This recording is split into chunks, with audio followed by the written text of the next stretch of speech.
Hello and welcome to the D chord, A chord 2-minute ukulele workout lesson. To play songs on the ukulele, you need to be able to change quickly and smoothly from one chord to another. The D chord and the A chord are often found next to each other in songs, so it's a great idea to practice them together. I'll be playing these two chords at 4 speeds: slow, medium, fast, and very fast.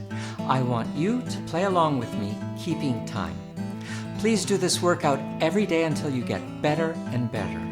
As soon as you're ready, grab your ukulele, put yourself into playing position, click like and subscribe, and let's get started.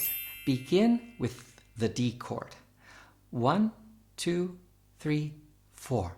D, 2, 3, 4. A, 2, 3, 4. D, 2, 3, 4. A, 2, 3, 4. D, 2, 3, 4. A, 2, 3, 4. D, 2, 3, 4. A, 2, 3, 4. Medium speed. 1, 2, 3. D, 2, 3.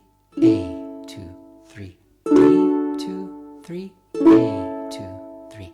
D, 2, 3. A, 2, 3. D, 2, 3. A, 2, 3. Fast. 1, 2. D, 2. A, 2. D, 2. A, 2. D, 2. A, 2. D, 2. A, 2. Get ready to play very fast. D, A, D, A, D, A, D, A. Press the pause button. Watch this again to review and play this every day. Keep up the good work, good luck, and see you next lesson.